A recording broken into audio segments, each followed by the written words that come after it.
the components of that system which comes under that, and how to link those. Okay, so we have done some of the studies on some of the projects, and I will try to explain or try to share whatever the management that we try to do, with those 3 case studies. So before that, what exactly first I have, you can see one diagram in front of you. It is a simple but half system, or one system rather we can say. So it is one of the layout system which is drawn by one of the PhD scholar in VNIT. So this is the layout of the irrigation network. So this is the irrigation system, and what it is comprises of the river which on which one barrage or some obstacle is constructed in the form of the structure, hydraulic structure, and the water when it is stored on its upstream side is diverted through the different components of the irrigation system. Everybody knows that the main canal, branch canal, distributary, the minors, and ultimately that goes into the field. Now, whenever the water is, say, intended to store for some of the purpose, then of course the main aim of the planner is to know the demand. So, what exactly the demand on the field is, and then accordingly calculate what exactly the water is to be released at, say, the head regulator of the canal. So that is one of the, say, aspect of the system. The second one is when you go for the another purposes like, say, irrigation, or say, for example, the water power production. So in that case, that will be another aspect. Then if you are project is intended to go for the flood protection also, and then how much water should be retained in the reservoir, how much water should be released on what time. So of course, integrated management that takes care of the all the aspects of the project, right from on which river it is, then whether it is perennial, what are the inflows, what are the storages, then what are the releases, what are the demands, and whether the inflows are capable of satisfying the demands or no, because it is the most uncertain entity, because it is the natural flow, right? So it is very, very important to plan the each and every aspect for that particular project which is intended for the construction, or which was planned before the commencement of that particular say project, right? So optimization is one of the method through which one can optimize it. Optimization is what? Whatever the resources that you have, you try to utilize to its fullest, and of course satisfying all the demands. So this is what the broad say view of the optimization. So it can be done in any of the method. It can be done with any of the known method. Of course, it is to be checked whether that particular method that you are opting or you are selecting is really appropriate for your say study or no. So we all know that each and every project is unique in itself. So one method, if it is say applied to one of the project or one of the system, may not be applicable to the other system, because there may be some other aspects which may not be, that model may not be capable of handling that aspect. That is why one has to check really any of the method or the model that you are applying to that system, whether it is really needed, whether it is feasible to say apply that model. Okay, so many of the aspects one has to consider first, and then as a planner it is to be implemented. So water resources system is nothing but what? It comprises of the dam, that is the hydraulic structure, and the associated components for which actually that reservoir is constructed. And with that available resources, with some uncertain with main uncertain parameters which we know, that is the inflows, how exactly it can be managed. So that is what exactly the integrated water resources management. Planning is nothing but what exactly planned is that the demands are, the maximum demands are from the field or something, and then your inflows are there at the end of the monsoon period. Now how you are going to manage it? At every end of the monsoon period, you may not have the equal amount of water which is received on in the reservoir. And of course, as a planner, you should have your plan ready with you for the implementation so that it can be, say, chosen appropriately based on the inflows of that particular year. Okay, so sensitivity analysis, that is very, very important thing, that is the sensitivity analysis is to be done for any of the project, which will help the planner to plan or to manage that system. So let us understand one by one the method. As I said, that many aspects are there which should be taken into care.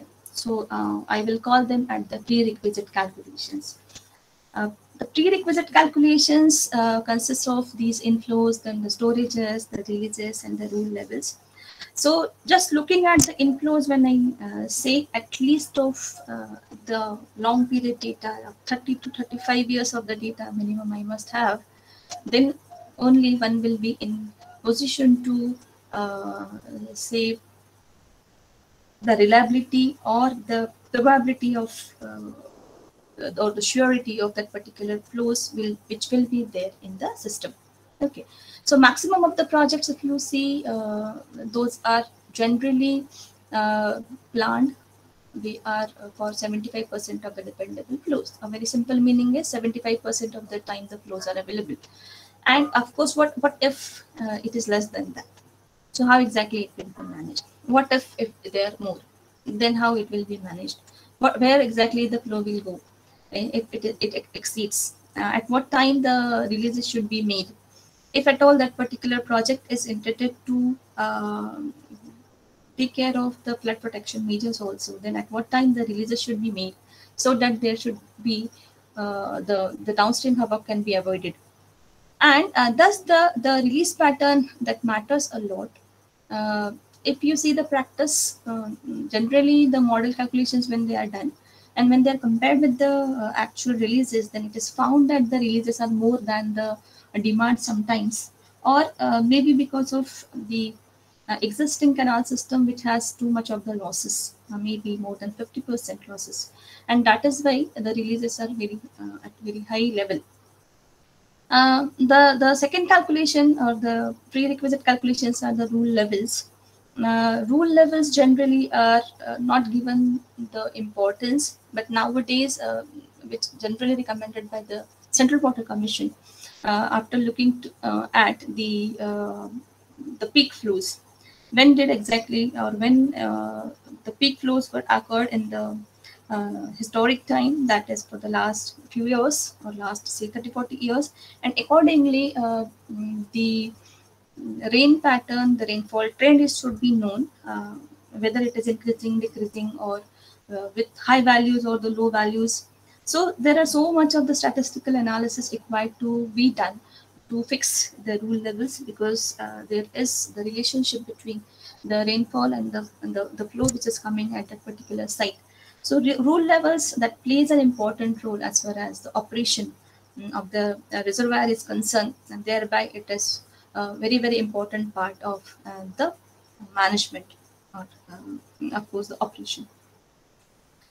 So we will be talking about the resources, what exactly the limitations are, what exactly the system operation is, how that operation can be given to its best, with the best possible way, with the help of some techniques. Generally, we know the optimization is the most recognized or the most trusted, say, method, or the most common method, and the model formulation according to your project, and then of course how it can be implemented, how it is checked to your case study. So one by one we will be discussing. So as already I have discussed, that the optimization is a simple, in a simple language, the physical understanding. If we say whatever the resources that you have, you get the best out of it, and without any complaint that this should be more or this should be less. So whatever the resources have, it should be optimally used. And in the coming slides, you will see that how exactly sometimes what happens, whatever the resources that we utilize with some mathematical model, it has some limitations of say they are framed into a model. So some natural phenomenon is fitted into the mathematical model, and that will try to bring the phenomenon near to the reality, but not the same. Right? And that is why what happens sometimes in the mathematical model also some gap remains, and one has to check whether it can be improved further or no. And the same thing is done in the two phase. So that we will be discussing in the succeeding slides. So the simple definition of optimization is whatever the complex system is, but of course, based on all the restrictions, based on all the limitations of the system, uh, the best outcome is to be desired, is to be checked for that system so that it can be managed properly. So the first case study that we will be discussing in detail, that is the integrated approach for this optimal irrigation planning of Ukai Kakrapar Command area. It is one of the second largest project in Gujarat, and the main thing which you will find in the succeeding slides is the irrigation planning as well as the reservoir operation. So these two things are done simultaneously. So the project which is having some say, huge amount of reservoir, the storage, and that storage is to be utilized for the different purposes at a time, and how the due weightages are given to all those objectives to be satisfied by that project at a time, and then it is operated. So this is the link up of irrigation planning as well as the reservoir operation. So one can say it is the combined effect of combined study of the irrigation planning as well as the reservoir operation. And as the third line says that it is in the fuzzy environment. So this is one of the method adopted to achieve the objectives. Fuzzy, I'll just brief about the fuzzy environment. Many of you may be knowing it. So Lotfi Zadeh actually gave this concept of fuzziness. First time it was not accepted, but later people started accepting it. So generally on the discrete or the crisp solutions, whenever those are obtained, it means the yes or no form. So when the demarcation is there, so on one side it will be yes and on one side it will be no. So it doesn't mean that just near to the boundary that will also follow the no or yes on either side. So fuzzy will give you that facility or that say freedom to get some satisfaction over the range, okay, which is known as the level of satisfaction. How much you are satisfied with your say results. So it plays over a range, not with the yes or no type, but it is with some satisfaction level, which is generally given on the range of 0 to 1. So 0 means it is completely disagree, and 1 is the fully agree. And in between, if it is so, then it will be the level of satisfaction, generally it is called. So that we'll also will discuss in the details. So the sustainable water resources, when we say why actually the multi-objective study is to be done. This particular project which we are discussing is the multi-purpose reservoir, and it is satisfying, it has to satisfy rather many of the objectives. So along with the irrigation as a major objective, it has to satisfy the industrial supply, then the domestic supply. Also, it has to satisfy the power production in some case, in some extent rather. And the major one is the flood protection. So just you see how many objectives it has to satisfy at one time. And of course, the designing is done in such a way that it will satisfy all the objectives. But of course, there are so many restrictions, the socioeconomic restrictions, some even the downstream conditions are not favorable. So considering all those, so some sustainable planning should be there so that it will maintain the ecological, environmental, and the hydrological balance. And even that resources system has to satisfy all the objectives, the intended objectives.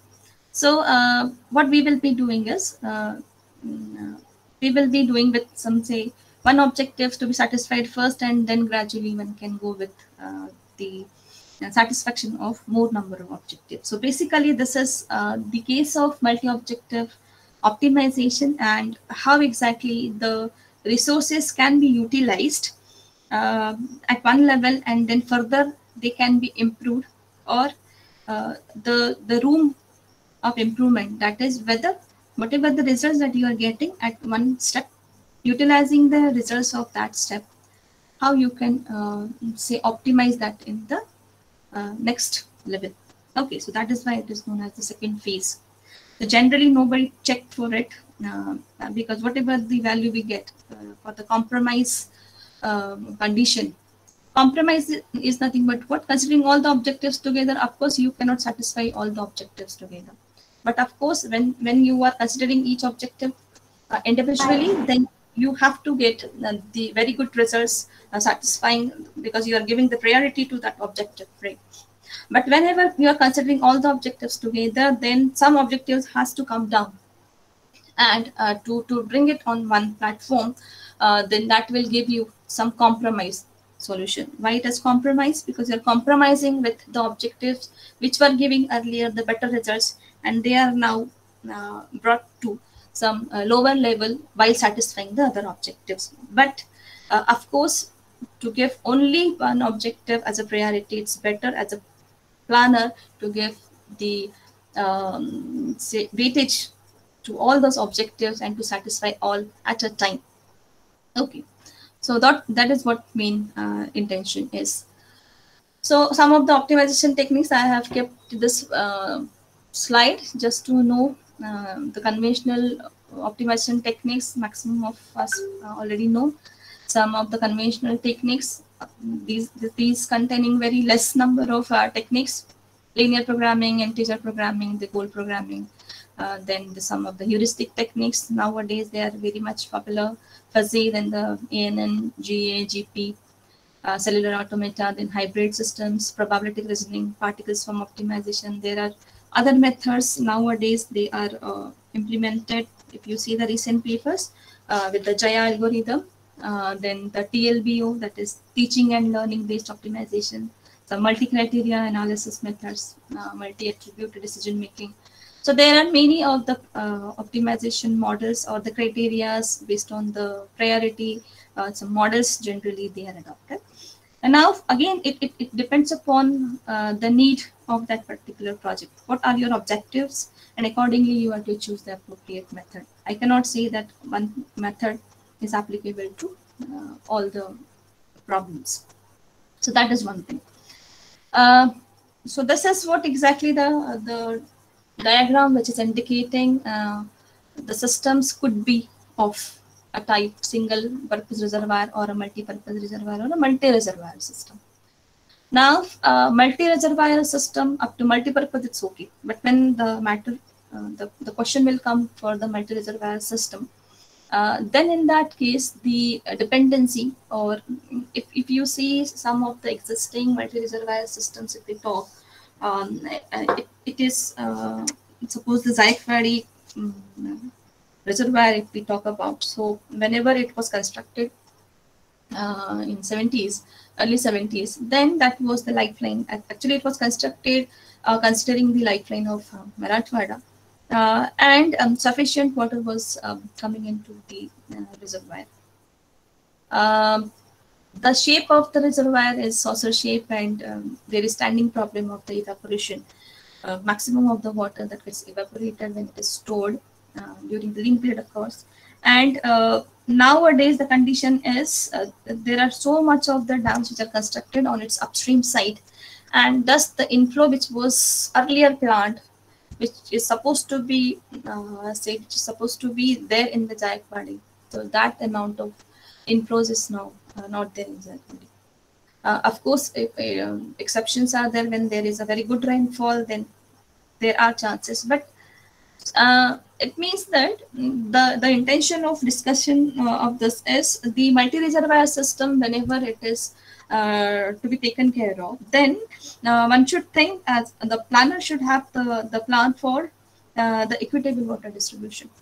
That everybody has the right to use that water whenever they are constructed on the natural source, that is the river, and the equitability is must to consider, and the share of each and everyone on the way of that particular, say, resource should be there, and it should get to each and everyone. So that is one of the challenge in this multi-reservoir system when it is integrated in the form of the say demand satisfaction. So that will be the another issue, that is multi-reservoir will be more complex when you integrate it with the irrigation planning as well as the operation for the different purposes, because it has to take care of all the demands as well as the inflows, as well as the releases of the upstream reservoir to the next reservoir. So of course there will be some losses in between, then there will be some addition of the rainfall in between the two say reservoirs. So many aspects that comes as far as the multi-reservoir system is concerned.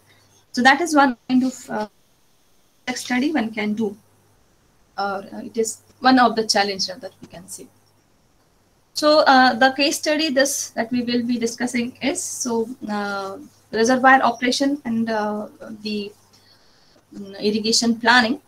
So first, some prerequisites are there, that is some statistical understanding of the data should be known to us. So the first data required is the inflows, and what exactly the statistical say behavior or the statistical characteristics of that data is. So inflow is the basic or the main data which is required for reservoir operations, and what exactly its statistical characteristics are.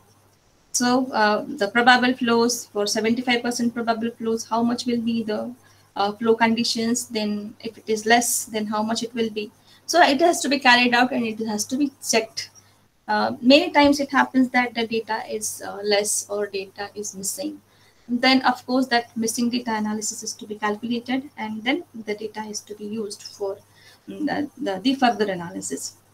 So of course the natural flows generally follow the normal distribution, and for the reservoir operation, of course, the operations could be done with the different flows, right from the high flows to the low flows, like maybe up to the 50% of probable flow conditions, and that will be considered as the high flows, while if you go for the low flows, that is up to the 90%, if you talk about, then it will be the minimum flows available.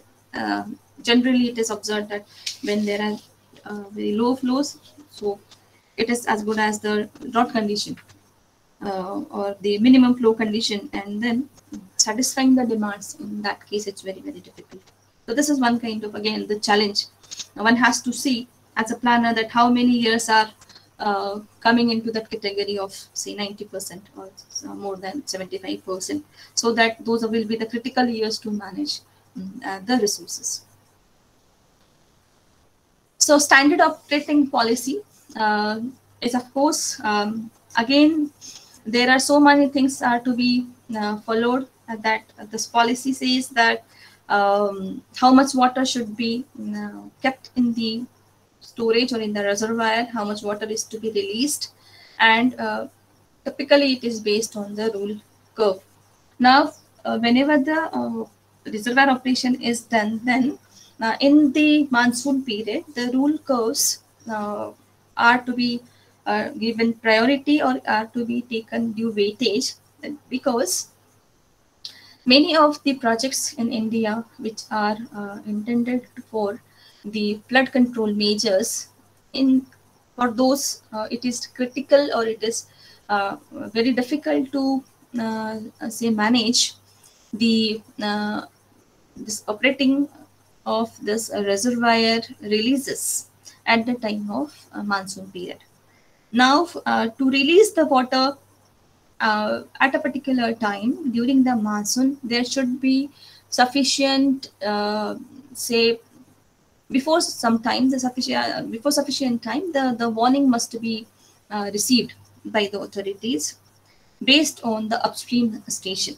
So just to simplify this is, suppose one of the station where, let us say the case study which we are discussing is the Ukai reservoir. On upstream of that reservoir, it has very good capacity, storage capacity. And on the upstream side of it, there is one station, gauging station, Hathnur station, which is around 6 hours. It takes actually the time of concentration that is reaching the flow from Hathnur to Ukai is around 6 hours. So whatever the flows are there at the Hathnur, those are analyzed, and accordingly the warning is sent to the Ukai authorities, so that they will have proper arrangement, proper operation of the gates during the monsoon period. Because on the downstream side of the Ukai, there is a city situated, that is Surat city, and there may be some havoc if at all some operation goes wrong. So rule levels for this particular say project, that says that on every day of the monsoon, what should be the level of the reservoir. So if it goes more than that, then the water should be released. Okay. Whenever we will be discussing the salient features, so I'll discuss more about the numbers, that how exactly the rule levels are they are followed for this particular project. So standard linear operating policy is a very important, which is the policy it is used for the day-to-day operations for the reservoir. So for the case study, this is the schematic sketch, which will understand what exactly that system comprises of. So this is the Tapi River, the straight line, Ukai Dam, which is on River Tapi. And on the upstream side of this Ukai Dam, at 29 kilometers of the length, one weir is there. Actually, at the time of construction, the weir was constructed first. It was in operation, and then later on its upstream side, the dam was constructed. From the dam itself, one canal, which is having about length of 73 kilometers, which is serving the area of around 66,000 of hectares. Then from this Kakrapar weir, which is storing the water temporarily, is serving the area of command for or by Kakrapar left bank main canal with 1,45,000 of hectares. And on the right side, it is serving around 58,755 with one branch. And the another one, which is taken from the same branch, which is known as the Ukai right bank main canal, is around 61,000 of hectares. So if you add all those areas, it is more than 3 lakhs. So this is a huge command area, and with 4 of these canals, it is operated, 1, 2, 3, and 4. And on the downstream side of the Ukai or the Kakrapar weir, at 129 kilometers, it meets to the sea. So this is what exactly, just understanding of the system. The pictorial representation of the system is this. So here is the Ukai Dam, the Ukai left bank canal command area, which I said. So this is the blue color, and the downstream side of it, it is at 29 kilometers. The weir is there, and from the weir you can see this is the canal system. So this is Kakrapar right bank canal, and from the Kakrapar right bank canal itself, it is uptaken for the Ukai right bank canal. And from the Kakrapar itself, the left bank canal is there, which is this is nothing but what the Kakrapar left bank canal command area. So this is the location map or index map for this project, and this blue color is nothing but the Tapi River. Now this portion, if you see, so this is exactly the Surat city, and now you can see how it is very near to the Arabian Sea, and it is very difficult situation when the operation of the reservoir goes wrong. Then this is very small, say length of the river up to the sea, and on the top of it, the city is situated on the downstream side of it, and meandering is also there. As the river is at its old stage, the width of the river is already wide. The sedimentation deposition is quite huge, and that is why that is one of the reason that the capacity of the river carrying water up to the sea is now, it has been decreased, and thus one should know what is the river capacity at the downstream side for carrying the water whenever it is released from the dam. Because at one time, if the water is released, the river on the downstream side should have that capability to take the flow with it up to the sea. And moreover, the Arabian Sea will have the tidal conditions. Based on the moon position, the tidal levels will change. So if there is a worst condition, like the full moon condition is there, where the high tides are expected. So during that, if the flood occurs, and if the releases are made into the river, and the water level already in the sea, so of course there will be a havoc in the city, because that the mouth of the river is just 5 to 6 kilometers away from the city, the main city. So these are what the challenges actually when the operation, because these are also the factors that depends. As I said, that each and every system is unique in itself. So in this way, these are some of the say conditions, some of the challenges actually, or some of the parameters that the planner has to take care of. And that is why the operation plays an important role, considering all the aspects as far as the downstream conditions, as far as the upstream conditions are concerned, and where exactly it is located. So the reservoir operation, by managing the resource, many of the data is required. That is the tidal condition, as I said. So bathymetric data must be there. How many levels of the city, and how much of the part of the city, if the level goes above this, for example, some reference level, so how much percentage of the city area will get inundated.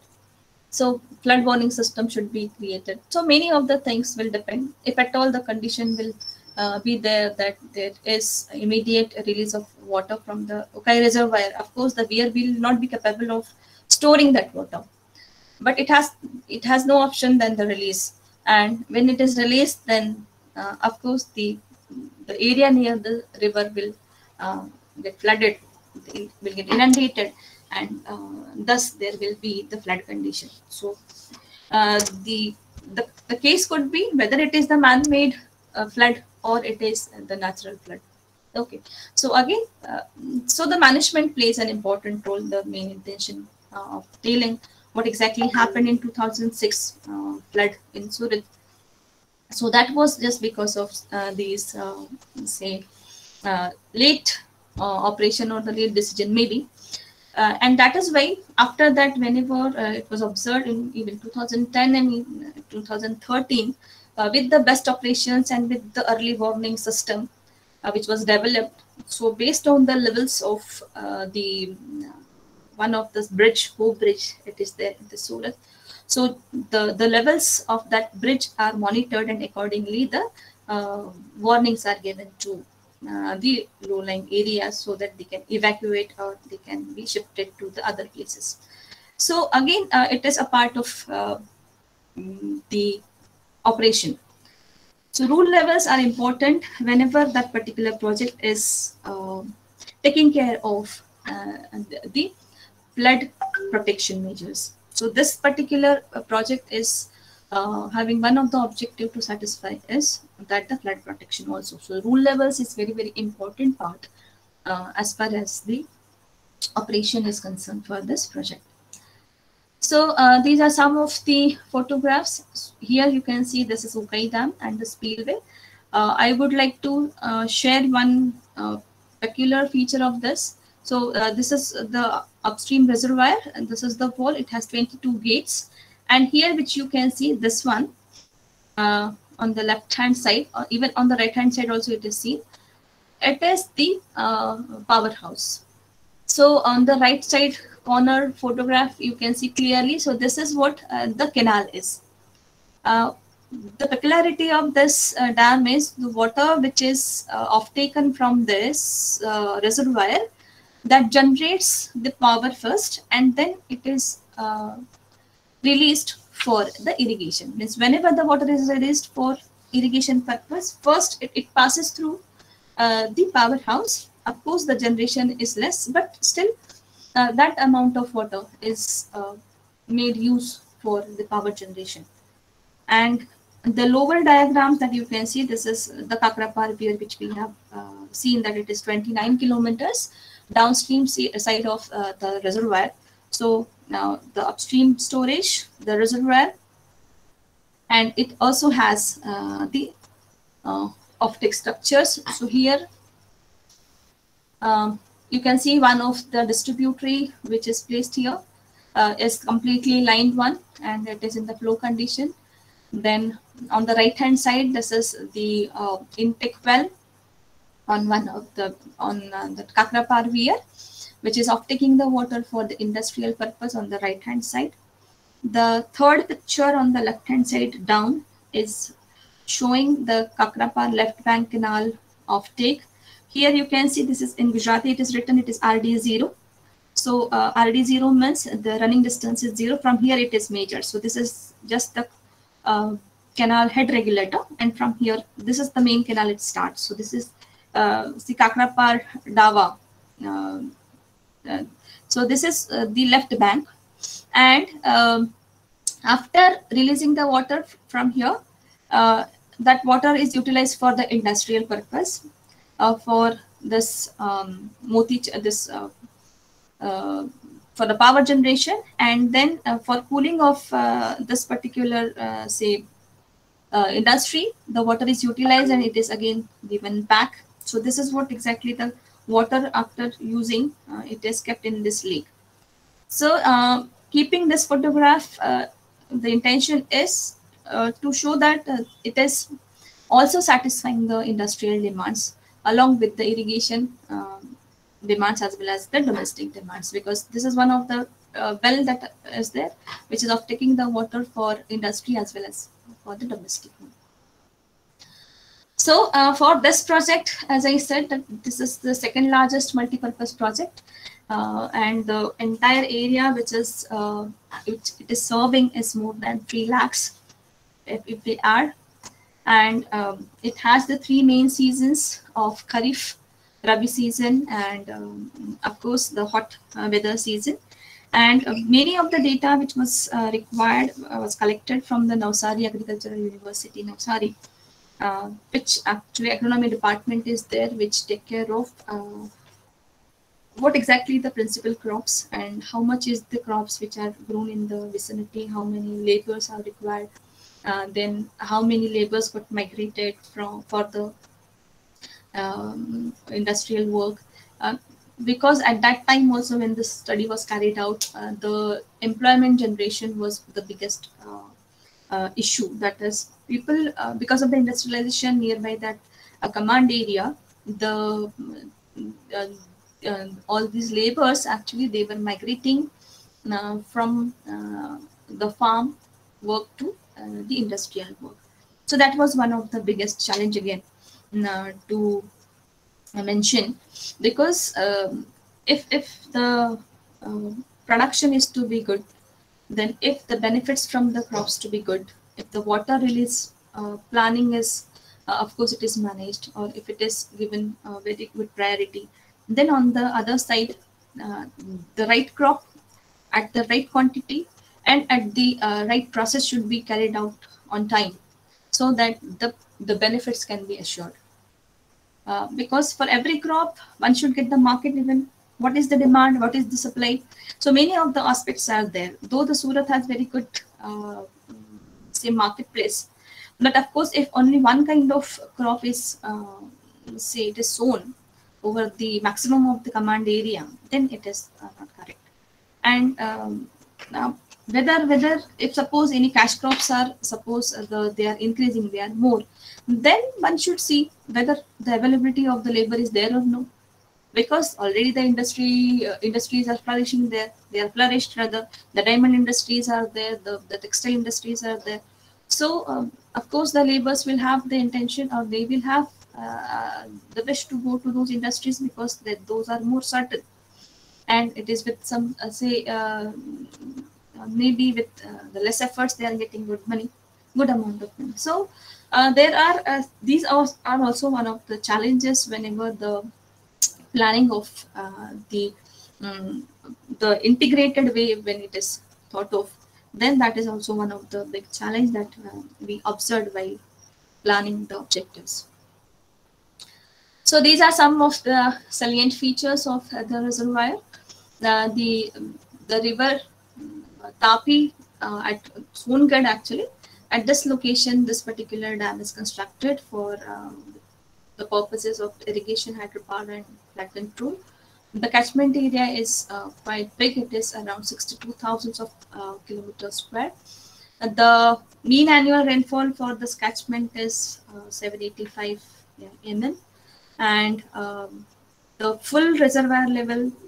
We'll not talk about the full reservoir level, but of course we'll talk on this gross storage. So if you see this number, that is 7414, so it is more than 7,000 of MCM. So this is the huge amount of storage. So if you talk about the biggest dams of India, you will find that 8,000 to 9,000 is the capacity, the gross storage capacity of those dams. So with this number, you may understand how big storage of this dam is. So the life storage is also quite good. So it is around to the tune of 6,700. And so this is to be managed for these different purposes for irrigation and hydropower. Then these are some of the other features as far as the spillways and that is the releases are concerned. So it has the 22 gates, and of course all the details about the other particulars are given. So we'll switch to next. So this is all about the lengths of the canals, then the side slopes. Some of the canals are lined, some are partly lined, and the slope of these canals. Then the cultivable command areas, as I said, it is, if you add these three, it is more than 3 lakhs. Yes, so this is what exactly the important parameter is, the water conveyance efficiency. For Kakrapar, the conveyance efficiency is less, and for the Ukai it is quite okay, because maximum of the length of this Ukai left bank canal is lined, and for Kakrapar it is maximum of the length it is unlined. So these are the losses actually in the canals, and those are also accounted while conveying the water and for of course deciding the release policy. So this is, I have kept desperately just to know what are the agencies which gives the data. So these are the data sources: Irrigation Circle of Surat, then the circle offices of the command area development offices, offices for the dam. Even some of the data which was collected from the Navsari Agricultural University. Even some of the data which was taken from the Directorate of Economics and Statistics, and some of the data which was taken from the Narmada Water Resources, Water Supply and Culture Division, which is situated in the Gandhinagar. Now this is the simple actually diagram which was checked with the flows when the inflows of 36 years of the data which was procured from the irrigation circle. Then what exactly the statistical behavior or the characteristics those were checked, and it was found that it is normally distributed. And the main intention of calculating this was to arrive at one particular flow series at different probable conditions, and to derive the other conditions towards the wet and the dry situations. that is towards the 50%, that is the wet situations, and towards the dry conditions, that is the dry conditions, towards the less flow conditions. So this was done for each and every month. So we know that the significant months, that is the monsoon month, as far as the topography or the weathering conditions of Indian topography, as of course, when we talk about them, the significant months are from June to December. So rest of the months are not included because they are not much significant. So if you look at the top row, it is indicating the exceedance probability, that is from the wet condition to the dry condition with that statistical analysis. So these are the numbers which are derived, which are extracted from the historical data. And this is very, very important input, because this will give the overall scenario or all the plants right from the dry conditions to the wet conditions. So dry condition, when we talk about it, it is pertaining to say more than 75%, and the wet conditions, when we talk, it is of course towards the 50s. So if you see the flows also, so 346 is the highest one and 32 is the lowest one. Even there were some of the events found in December too, so those are also taken into account. For the rest of the months, generally the very less amount of, or there is no rainfall rather. So this is what exactly the extracted data for the probable flows. And then with this information, the model was developed. The model was developed in simple LP with the linear, say, classical form. And of course, each and every objective was, though it was formulated in the linear programming, but when the results are obtained for the individual objectives, then they are further treated, then they are further modified to get the appropriate solution. So after getting the individual solutions of linear programming, it was utilized, it was further modified with, or which were combined with the fuzzy environment to formulate the multi-objective, say, optimization problem. So this is one of the application to the water resources system, considering all the objectives together and to optimize each and every objective simultaneously while satisfying or while giving due priority to the objective as a planner, as a decision maker. Now, as I said at the beginning, that one should see that whether whatever the method that we will be applying to the system is really needed or not.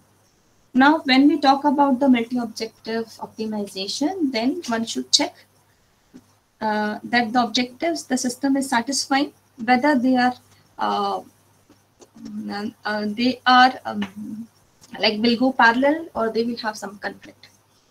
Of course, if one objective is getting satisfied, then of course second will automatically it will get satisfied if we say. So it is having a good relation, right? But if one objective is to be satisfied without, or say the another objective will be in conflict. For example, if I'll talk, then one is the hydropower generation, that is the water to be stored in the reservoir to get the high heads for the power generation. And the second one is, if I say that the maximum releases must be there for the production or good production, or for ultimately the benefits. So these are at conflict. So whenever there is a conflict between the objectives, because some are complementary, some are at conflict. So when this situation occurs, then only it is important to go for the multi-objective optimization. And why this is fuzzy is added here, because this will give the opportunity for the planner to look the solution in between, not at the end, that is not at the top, not at the bottom, but of course in between, to compromise or to consider all the objectives together if it is formulated with some fuzzy environment. So with that, there were 4 objectives to be satisfied by the project. That was the net irrigation benefits. Then the employment generation was the biggest challenge there. So maximization of the employment generation. So it is conflicting with the first one, and minimization of the cost of cultivation. So on one side, when we are saying employment generation is to be good, but on the contrary, the cost of cultivation should be less. And the last one is that is the maximization of the revenue generation from municipal and industrial supply. It means that though you are asking for, or you are intending to go for good amount of irrigation benefits, but at the same time you want to get the good revenue from the municipal and industrial supply too. So all these objectives are conflicting with each other. So that is why it requires the multi-objective optimization. So accordingly, the model formulation is done. So this is the mathematical formula for a mathematical model for maximization of the net benefits. So this is indicating the benefit coefficients for each crop. So Z is indicating those 3 say zones, which was discussed in the diagram, that is Ukai command area, Ukai left bank, Ukai right bank, Kakrapar left bank, right. So these are the 3 zones considered, and of course the releases and the cost for the irrigation, accordingly it is deducted to get the net benefits. So this is what exactly the first objective is. Then the second objective is the maximization of employment generation. That is for every area which will be sown, how much labor will be required and how to maximize that number of labors. Of course, the minimum labors available and the maximum labors available. So that will be given the boundary conditions, and accordingly with other restrictions, it is to be satisfied. So this is again conflicting with the first one. The third one is the minimization of cost of cultivation. That is the objective.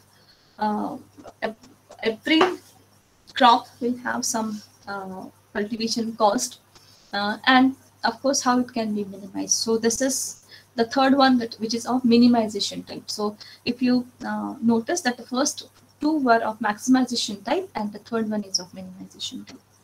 The fourth one is the maximization of the revenue generated from the municipal and industrial supply. So here the releases which are made for the industries and for the municipal supply, of course this MW and PIW, these are the prices for the municipal and water supply as well as for the industrial supply. So those prices were taken from the sources, and of course those were put in the model. Now these 4 objectives to be satisfied whenever we are framing the system into the mathematical form in the form of the objectives.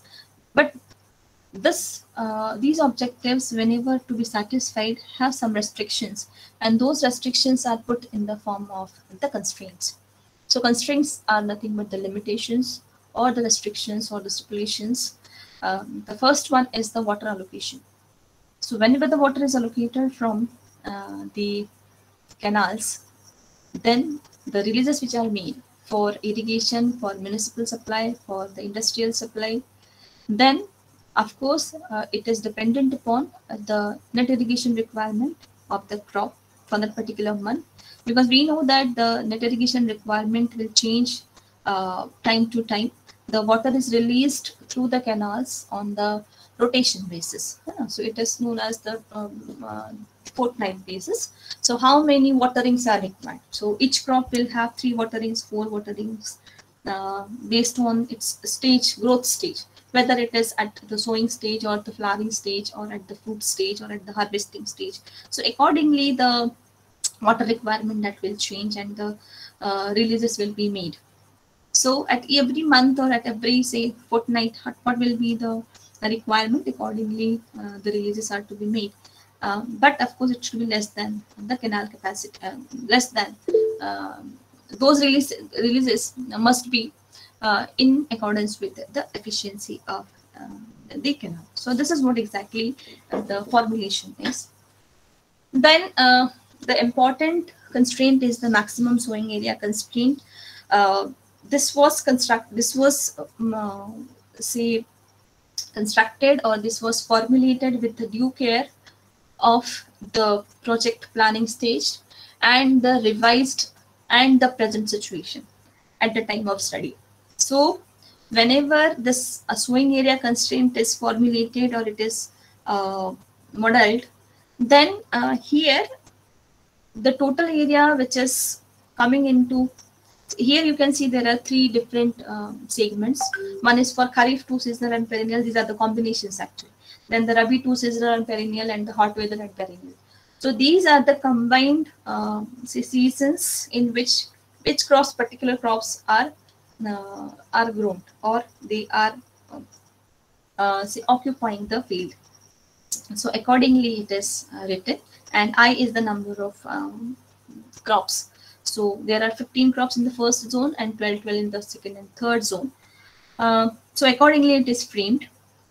Then we have the socio-economic constraints. So the main important thing behind this particular constraint was, as per the planning, generally if you see for every project, there is the percentage allocated to each crop. So for example, whenever the Command Area Development Authority that they plan the principal crops and the demand for the field, with the principal crops, the percentage allocation for those principal crops, it is already planned. So it may range from 2 to 5% of the total, say, command area for each crop.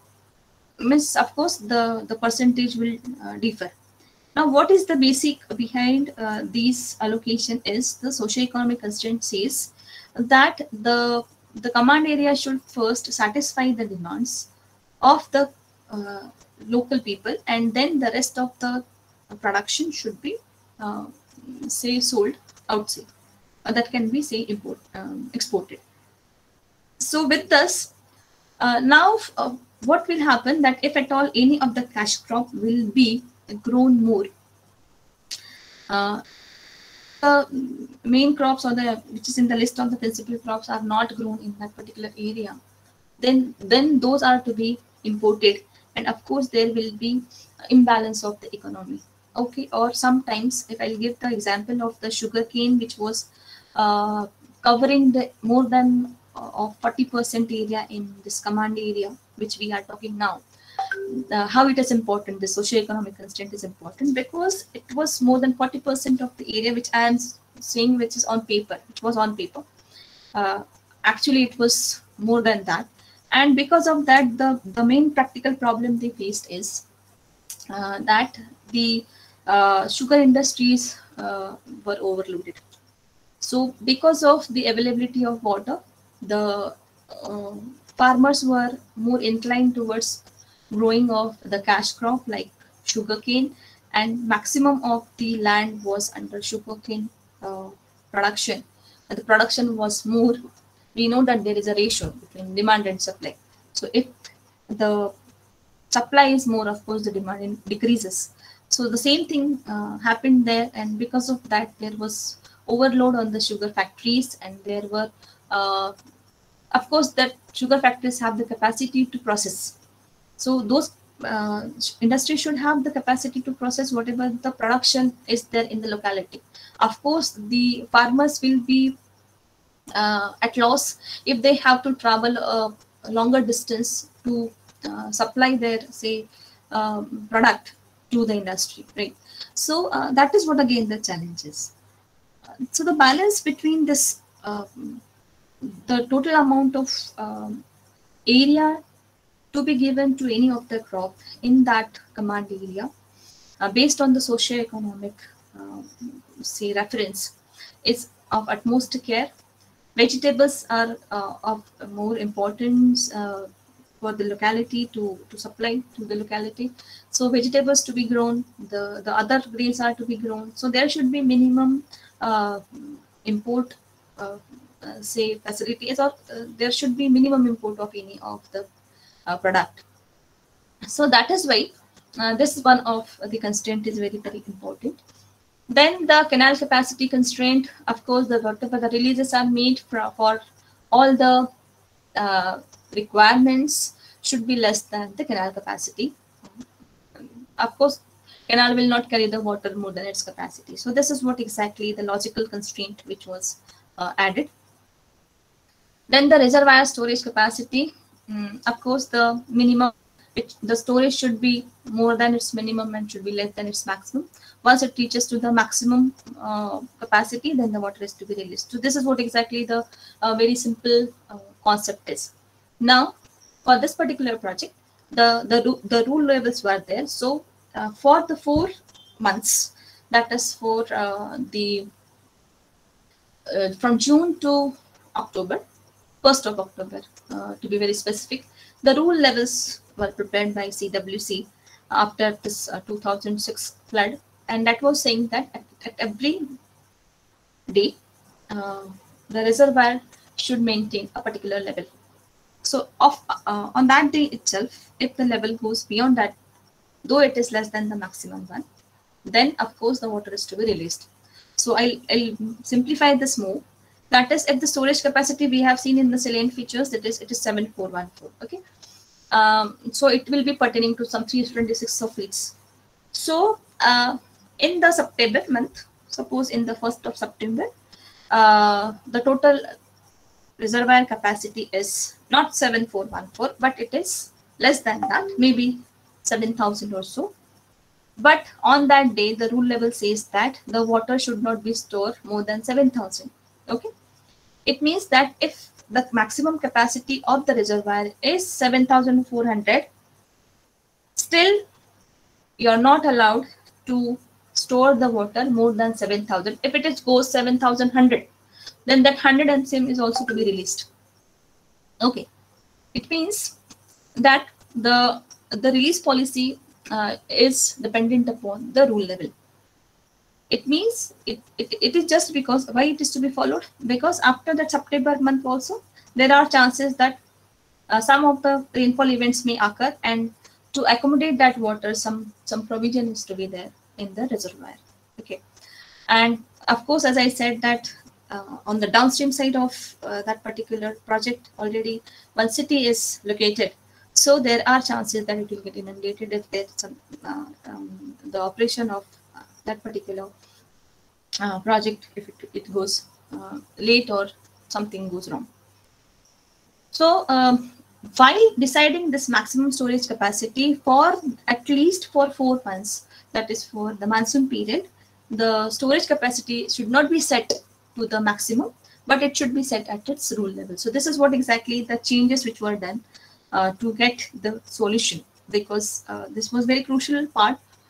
Generally, with the common logic, we proceed with the maximum storage capacity of, say, it is 7414 as per the salient features. But if at all that particular project is having the rule curves, then of course this maximum level will have the rule curve than its actual maximum storage capacity as far as the monsoon period is concerned. So as I said that the rule levels were there, we were having actually the entire chart of all the 4 months, right from the 1st of June to 1st of October. So you can see that on the 1st of October, they have given the storages in MCM as 7414. So if you look at the 1st of September, it is 7,000, almost 7,000. So it means that if it goes beyond this level, then the water is to be released. Though in a logical way, or generally we say that in the September, after September, there won't be, generally there won't be any rainfall. But still, due care is taken to have the provision for any of the rain event. If it occurs during the September month, then it will have the storage capacity, or it will have the provision to store that water. So this is what the importance of the rule level as far as the reservoir operation is concerned, along with the irrigation planning. Then this is the continuity equation. This is very simple, that is continuity has to be followed.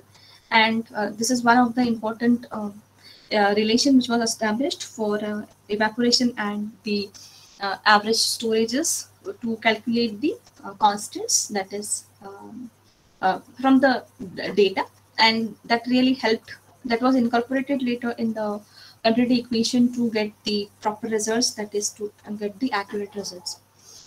Then the overflow constraints. This constraint take care of if at all the water is above maximum storage, then spill the water. So in the model itself, it will take care. Again, one thing I would like to mention here. Here also, while mentioning the maximum level during the monsoon period, it was set to the rule level. So after the storage that reaches to the rule level, the rest of the water that should come under the overflow. So releases are different and overflows are different. So releases will be for the satisfaction of the demands from the downstream side, and the releases will be the overflows will be the water which will be given to the river on the downstream side of the dam. Then these are the municipal and industrial demand constraints, because our objectives that demands this particular constraint, it is taking care of the fourth of objective, which are the minimum demands, maximum demands, which were this data was procured from the industries, and it was summed up. There were more than 80,000 plus industries from where the demand was procured, and then it was processed, and then it was arrived with one value, and it was checked with those authorities, and then it was finalized. Then the labor constraint. So this constraint is associated with the second objectives, second objective, which is related to the employment generation. So how many of the total level labor available for that particular say zone for that particular year, for the particular period. So that was also calculated from the agronomy department in consultation with the agronomy department. Generally, they have the data from each and every farmer. They collect the data for each and every farmer, of course, on some reference basis or some principal crop basis, and then it is processed. And from that process data, one can arrive at this calculations of this total labor availability. And even for every crop, what is the cost of cultivation is calculated. Then the minimum support prices, which are decided by the government for that particular area, that is possible to calculate, that is possible to get rather from the agronomy department or from even the internet, you will get it. So these all are to be incorporated while framing these labor constraints. And of course, then the multi-objective. With these constraints and the objectives, the multi-objective linear programming model which was formulated. So this is what, as I said, that whenever the fuzzy programming is done, so it has to say work upon the range. So that range is calculated by formulation of the payoff matrix. So individual objectives are first calculated, and then minimum and maximum values of each objectives, again, they are identified. And then you can see the second most line, there is ZL, that is the lowest value of the objective function. ZU is the upper limit rather, or the maximum value of that objective function. And accordingly, maximum and minimum values of the objective functions are calculated after running the model, and the payoff matrix is generated. So these are the equations for minimization and maximization. Of course, these are the membership functions. So this is a simple linear membership function. If it is to be linear, non-linear, then of course the other equations are there in the literature that can be utilized. And then this is the model for the compromise solution, that is only one variable to be satisfied. And as we have discussed all the constraints, that is the restrictions, and these are the additional constraints which are added for the compromise solution. That is, to be satisfied, the lambda to be satisfied, while the individual one has to be less than the membership degree, UKX, which we said. So this is nothing but the membership degree. That is, as we have two kind of objective functions, maximization type as well as minimization type, and accordingly it is to be formulated.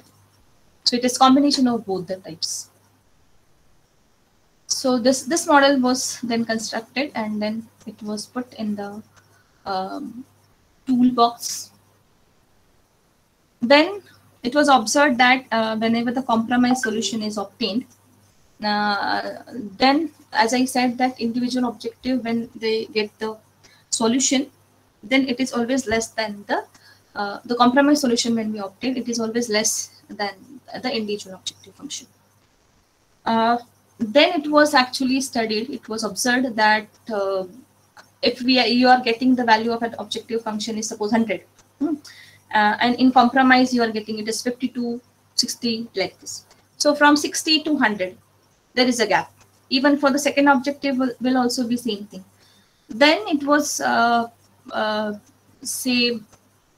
decided that why not to check whether considering this compromise solution as the initial solution, can it be further improved or no? Is it possible to go for the improvement of this compromise solution? And then the second phase that came into picture, which is known as the two-phase approach. As it is the second phase, that is why it is named as the two-phase approach. And here what is done? Here this equation, if you can understand, so this is giving you the minimum value of the objective membership function which is obtained, and then it is to be now further improved. Here each and every objective, here k is nothing but the objective function and n is the total number of objective functions. So for this is the general equation. So for this particular say project, it will be 4 because 4 objectives are there, and weights will be given on the basis of the priority. There are different cases actually were checked. The weights were given that I will narrate later. First I'll finish this. So combining the solution and getting trying to improve the minimum solution which is obtained in the compromise solution. And then the second case was also generated with the average operator. In this, the weights are different. Those are based on the analytical hierarchy process. So this is what exactly the procedure for the two-phase multi-objective fuzzy linear programming solution. So how exactly it goes? Formulation or getting the solution for individual objective function, then preparing the payoff matrix.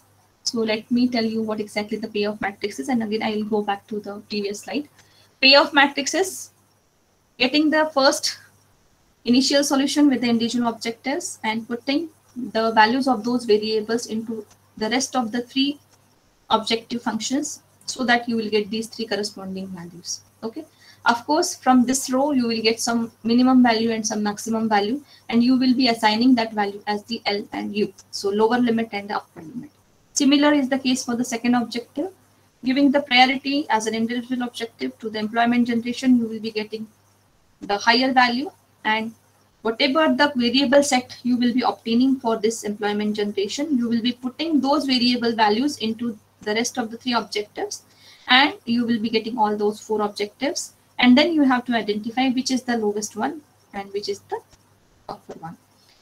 Please note that the upper value is always the value which you will be getting for that particular individual objective run. And that is why the diagonal values are all upper values, and from the rest of the 4 values, you will be getting the lower value. So after preparation of this value, then above the upper value and the lower value, then you have to formulate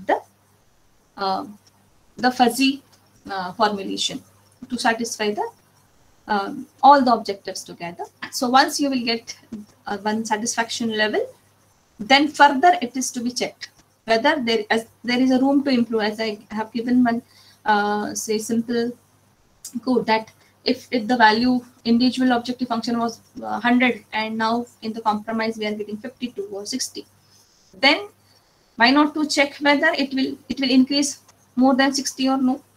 Is there any scope to check? Then the priority is decided. Whether if I'm giving the priority to the benefits, I'm giving priority to the employment generation, or I'm giving priority to the, say, minimizing the cost of cultivation, or to the municipal supply. So accordingly, the weights can be decided. Maximum of you may be knowing that the weight decision is one of the phenomenon again, which has many, say, dimensions. That is how exactly the weights are decided. So there are many methods to decide the weights to be given to the objective functions. Of course, the planner has to decide. It is again dependent upon the planner how to decide the weights. We have decided the weights for one of the analytical hierarchy process, which is based on generation of the relative importance matrix. So relative importance matrix, briefly I'll say that relative importance matrix is what? Giving the relative importance to each and every objective. So relative importance in the sense that when I'm relating my net benefit with the employment generation, which is on the priority, then how much is important it is. So it will be again scaled on the basis of some scaling factor. Then how much it is important. Then if I'm relating net benefits with the third objective, that is employment generation. So while rating these two objectives, which one is important, and then accordingly the scale is given. So such kind of relative importance matrix is generated, and then consistency index is checked, and then it is found that whether you, the relative importance that you have appropriately chosen or no, and the weights that you have obtained are correct. So that is one of the other method to select those weights. Then on the priority, if suppose as a planner, I myself am deciding that the priority is only for the first one, the rest, the other objectives are having the lesser priority. So accordingly, you can check the feasibility of the solution. So here also the same thing was done, and here you can see the two boxes here. 4 cases were generated for comparison. That is case 1, case or case A, case B, and here case 1 and case 2, because the weights were different, and that is why accordingly the cases were generated to check the parameters. Now, whenever you are considering the objectives, then you have to decide the indicators, on the basis of which indicators you will be comparing your results.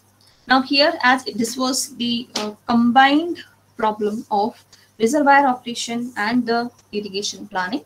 So due weightage was given to the irrigation intensity and the releases. That is, for which particular irrigation intensity, what are the corresponding releases. It means that the releases are on the higher side, or whether they are when they are compared with the actual releases. So which one is better out of these 4? And accordingly the appropriate model was chosen. So this already we have discussed. So linear membership functions, actually these are the graphical representations of the linear membership functions which were generated. You can see these are the values from the payoff matrix itself. Graphically they are presented. So it means whatever the value that we will be getting when we are combining all these 4 objectives together, so that will lie, of course, in between this maximum and minimum. And then this is the model formulation. That is the extra or the additional constraints which gets formed by combining 4 objectives together. Then yes, so this is what the consolidated results. That is when the MOFLP with the, that is the compromise solution when it is obtained. Now then the individual values were these. Then for first case, that is case A, here the satisfaction was 0.75. As I said, that it ranges from 0 to 1. So that comes up to be 0.75, and the corresponding individual levels for these. for the second phase, of course. So it means that those were increased here. And then for the case B, it was 0.68 here, TPMOFLP, and the individual values were these. Then for the average operator case, now how actually these cases were identified or how they were differentiated. So here you can see the third column. Minimum value is obtained from the MOFLP solution. So this is the initial solution. And then individual objective functions were given the equal weights. And then the second case was generated with the AHP weights. Here, the minimum value was chosen with the feasibility. Like for every problem, as it was already obtained solution was with 0.51. So it was checked for 0.52, 0.53, and accordingly the rest of the values were also changed. And then with the weights equal and the AHP weights, again the feasibility of the model was checked. So that gave the feasible solution. And here you can see that this is the highlighted solution. So the satisfaction level was good and corresponding values of the individual objective functions were also very good. And the irrigation intensity was obtained to be satisfactory. That is why out of these 4 models it was chosen. So this is what exactly the table indicating the irrigation intensity. 104 is the highest irrigation intensity obtained here. There is very less gap in this too, but still, as this was the analysis, so one model is to be chosen. So this was the recommended model in short. Then the corresponding releases obtained from that recommended model are presented here. So this is okay. This is for the sake of just showing, because these releases will indicate when they are compared with the actual releases, these should be equally distributed. It means that over the period of your monsoon period, there are less, how to check rather. So there are less demands during the monsoon period. So of course you can see the releases are very less compared to the rest of the releases, which indicates the model is giving better release policy. So from October to May, you will see that the values are quite good. So, and irrigation, these demands are less. That is why the numbers are less. Irrigation demand is a huge one, and that's why here the values are good, because it has to satisfy the demand for around 3 lakhs of the hectare area. Then these are the, actually this model gives the individual releases separately for municipal, industrial, because the constraints were formulated in that way. So individual releases month-wise, as the frequency of the model was month-wise. So it is giving the releases month-wise for municipal supply, for industrial supply, as well as for the irrigation supply, for all the cases of study, that is case 1, 2, and A and B. And here you can see that the releases are quite good. So the comparison should be there. So I will come to that. So here, yes. So these are the storages, corresponding storages at 60% of the probable level. What will be the corresponding storages for each month, and what will be the level? So this is one important diagram which is indicating how the model is good, how the planning is beneficial. This graph shows that the reservoir levels for different probable cases for 2 models. That is for the average operator, which is the recommended model, and the second one is for the that is for 80 to 85% of the availability for the max and minimum operator. So it is indicating that for the higher percentage, the storage levels are means for higher levels. So if I see this black one, 60%, this is corresponding to 60%, it means high flows are already there. And that is why the reservoir level is quite good. And for 85%, that is the lowest one, where the water is towards the dry condition. So the water level is less. So that is why here the huge gap is there. Because 80% to 85%, it was observed that the releases are, because though as it was not satisfying the complete demands of some of the crops, so the allocation to those crops is not done. And that is what the reason is of having this much of the gap in between the 80 and 85 percent of the probable flow conditions as far as the corresponding levels are concerned. So these are the values for different models. So this is the trade-off between the different models. Then this is for another objective function, that is the employment generation. Then this is for the cost of cultivation. Then yes, so this is one important thing that we did is what we did is whatever the data which we were having, the actual crop area for the different years, that data was there with us. So now we compared that actual crop area which were sown for those years, and that was compared with the recommended model. So in the diagram, if you will see that it is observed that let us talk for, so this is for one of the command, that is Ukai left bank canal command area. It was observed that the first one is that is for the recommended model, and these are the sown area. For vegetables, it is almost 0, but model has given some of the area in hectares. So overall, when it is seen that it has taken care of the socio-economic constraint. So if we talk about this sugarcane, the sugarcane, which was observed that the maximum of the area was under sugarcane in practice. So if you see at all rest of the 4 columns, it is showing more area, while the model has given the less area under sugarcane, giving due say weightages to the rest of the crops, like vegetables here, even in Kharif, where in Rabi, even in hot weather. So here also banana and other crops, here also in practice it is less.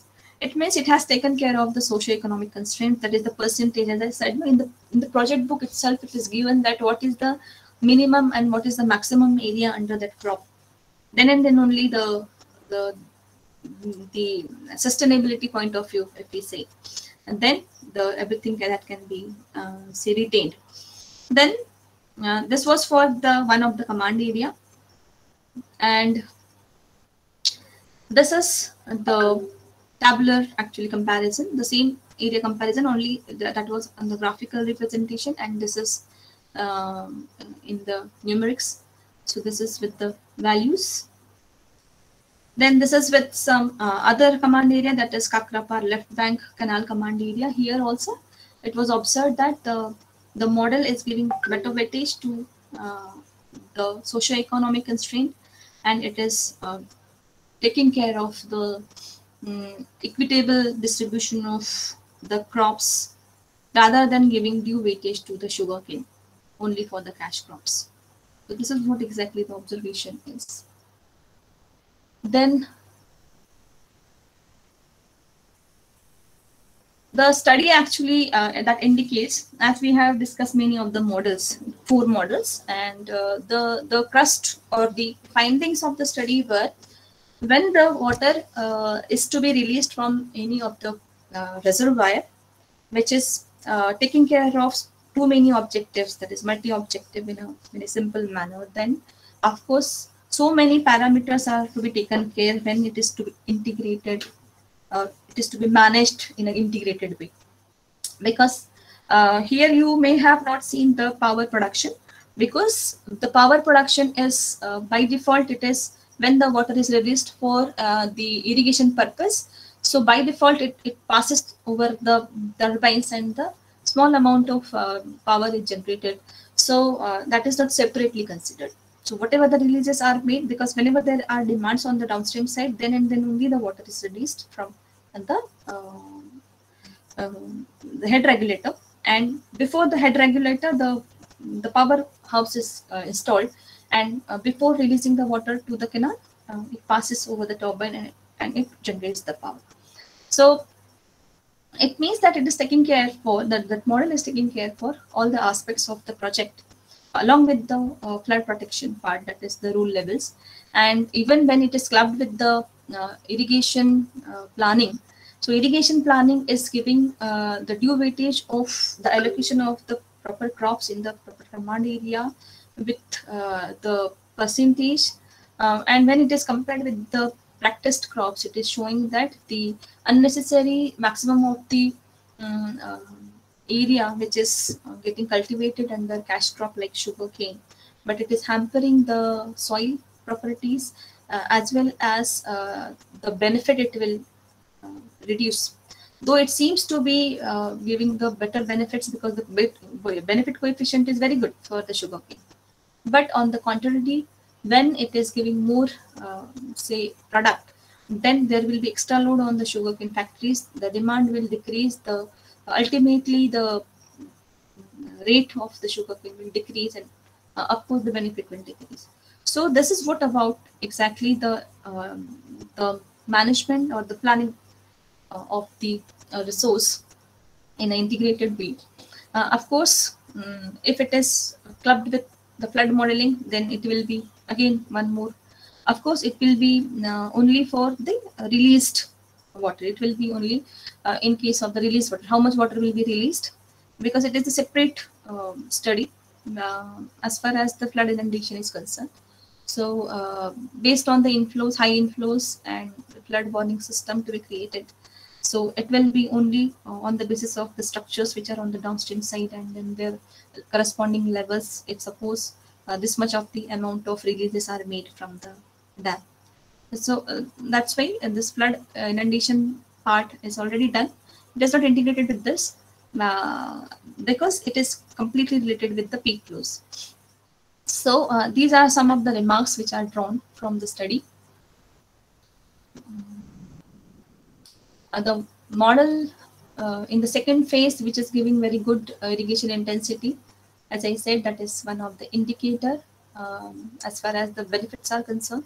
So irrigation intensity were the main indicator on the basis of which the comparison was done. If the time permits, I'll quickly complete 2 case studies. If sure. Quickly, no I'll complete because very few slides I have included. So this is the multi-purpose multi-reservoir operation planning using Jaya. In between, I said that there are many algorithms since 2015 that came up. The earlier the implementation of these models were for the mechanical problems, which were given by Rao. He's from SVNIT Surat. So actually, he generated, or he has formulated some of he has given some algorithms, and one of the algorithm which was given by him is the Jaya algorithm, which is the mathematical one, and the main objective of this algorithm is also going towards the best solution away from the worst solution. This is what exactly the concept of this particular algorithm. So by using this algorithm, the reservoir operation was done by the student for the Upper Godavari basin. And the main objectives, that was one of the DST project with the objectives that what is the rainfall trend, then what are the inflows coming into the Jayakwadi, why it is less now at present, then an action plan for the multi-reservoir analysis, then the minimum flows, is it possible to maintain in the river channel from navigation point of view, and what are the different purposes that particular project that can complete. So this was also one integrated kind of study, and the expected output was the flows to be calculated and prioritizing the requirements or the demands of the areas, and then validating the results. So this was the main say project area up to the Jayakwadi. So this is the upper basin that you can see. This is the map which was received, which was actually collected from CADA office, Aurangabad. Here you can see, as I was talking initially, that why there are less flows into the Jayakwari. If I go to the next one, which will be more clear here, there are more important 4 points if we see this complex. This is the schematic sketch of the reservoir complex in the Upper Godavari basin. So this also I have requested. It was requested under the project from the CADA office. So here you can see some of the dams are under construction. Earlier there were very few dams here on the upstream side, and here you can see very small dams. And because of this, the contribution to the main dams are less, and ultimately the water to be released from this NM weir, that is Nandur Madmeshwar weir, which is ultimately contributing to the Paitan, will be of course less. Now, whenever the multi-reservoir operation is to be done, then of course these 4 main key points to be taken care of, to be studied. So the first one is, what are the releases from the Nandur Madmeshwar weir? Because of course the releases will dependent upon the inflows from the left complete complex of different small and medium dams. Then from this side, if you see from Bhandardhara, Nilpande Dam is there. Then on the downstream side there is a Ozar weir. So whatever the releases from the Ozar weir are, that is ultimately contributing. And then here the Mula Dam is there, which will be of course contributing to the Jayakwari. So if the outflows from all these 3 will be taken together, and the inflows measured at this Paitan Dam, so if some relation between these 2 is to be established, then then one can say where exactly the losses are, because it is very difficult. The data availability is not that easy for each and every project which is coming under this multi-reservoir system. So here, whenever if you want to study this multi-reservoir system, first you have to study the individual systems, and then these 2 systems are in parallel, and then after this tree, when there is a confluence point, then this will be parallel to the NM weir, and then they are contributing to the Paitan reservoir. So of course, some of the literature which are indicating some benchmark problems are there for the multi-reservoir system, which will take care of this, the multi-reservoir optimization. So here, the data which was collected from the CADA office, then from Ahmednagar, then from Nasik, and even some of the data was collected from IMD. Rainfall trend analysis was also carried out on the grid basis. So the data which was collected from IMD, 60 years of average rainfall distribution was calculated, and the interpretation of the data, because this is also one of the prerequisite for the operation or for planning. So with the help of ArcGIS, the procedure is written on the right side. So with the help of ArcGIS, it was calculated grid-wise, and in which districts it is mentioned as on the basis of the districts. So here I will show that the grids were there, and as per the June, it was done on the basis of the monthly frequency, and every grid, whether it is decreasing or increasing. So region wise, if we talk about, so there were total 48 grids, and those were again combined with the 12 grids to get the average. And it was observed that the Ahmednagar and Nasik, which is having quite increasing rainfall, while other 2 districts having the less rainfall trend. And this was actually the findings. Then the optimal operating policy for individual reservoirs is not that important, because we have discussed for the Ukai reservoir. This is for the individual objectives, individual projects rather. So target demands were also calculated from the data. So this is the flow chart for Jaya algorithm, how exactly it progresses. So this is methodology. The model was formulated to minimize the deficit. Deficit is to be minimized when there is very less difference between the releases and the demands. And of course, the square will be further less. That is why it is squared. So it is non-linear formulation. So releases some of the demands which were calculated. So this is the plan which was made for the multi-reservoir. The releases also for one of the method it was calculated. So this is the individual releases. This is still going on. So these are at the preliminary stage. So, some delivery performance ratios were calculated by one of the MTech student. So the intention of showing these slides is in any of the way it can be integrated. Even for the Tapi river also, the annual peak flow were calculated, and that was done with simple analysis, simple statistical analysis, which is known as the innovative trend analysis. Only if you have the high peak values, that is the time series for the peak flows, then you arrange that series into the ascending or descending order, and then you can plot it. That is known as the scatter plot. And there is one very good paper of Zekai Sen, which was published in 2010, and even there was a further extension of the same work in 2012, even 2016. So it's very simple. When the prerequisites are required to get the trend, and then this is one of the important method. Just plot it, a scatter plot, and that Zekai Sen has given where exactly your points are gathered and where exactly they are moving. So accordingly, one can demarcate the trend, and from that you will get whether the high values are increasing or they are decreasing, or it is monotonically increasing or decreasing. So accordingly, one can have the findings. So this was done for the Tapi Basin with some of the stations. So there were 3 stations which were taken into care: Gopalkheda, Burhanpur, and Sarangkheda. And with these 3 stations, the peak flows were arranged and the analysis was carried out.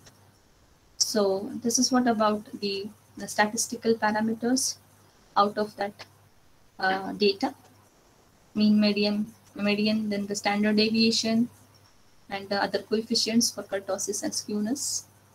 So this is what the simple trend analysis time series plot, and the trend line is plotted. This is very easy in Origin also. Even this trend analysis plot can be generated, and in time series one can very easily understand the trend is increasing, and even here also here it is increasing. So as it is above the diagonal line, so it is increasing. In this way it can be matched with the 2 methods. So this is what exactly the comparison. So for all the 3 stations it was done, and the conclusions were made whether the flows are increasing or decreasing. So actually the data was taken from the CWC, because it is the gauging data. So gauging data is provided by the Central Water Commission. So this was the combined work done at Surat. It was done for the entire basin, so only part of it I have included. So I have to mention that Professor Tambadia and Professor Patel were also there for this work, which was presented in India Water Week, and also it is published in their own journal, because it gives the prerequisite values with the very simple method. That was the main point. That's all from my side. Thank you very much. Participant, if you have any question, they can ask, or they can type in chat box.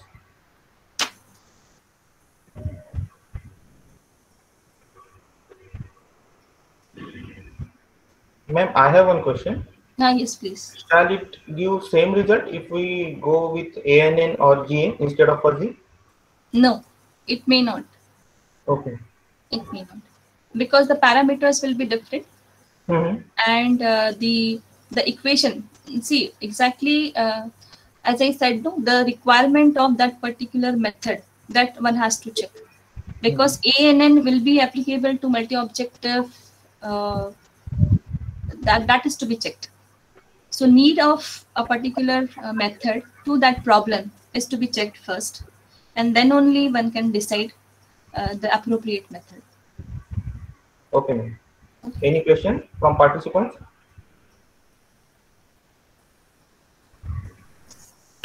Okay. Thank you, ma'am. The lecture was very informative, and you have elaborated various aspects of integrated water resource management in very short period of time. Thanks for accepting our invitation. Thank you very much. Thank you very much for giving me the opportunity to share whatever I have done till time. And thank you, organizers, for inviting me. Thank you Thank very you. much. Okay, good. So, participant, we have 1 hour break, and we will meet at 1 p.m. Okay, goodbye.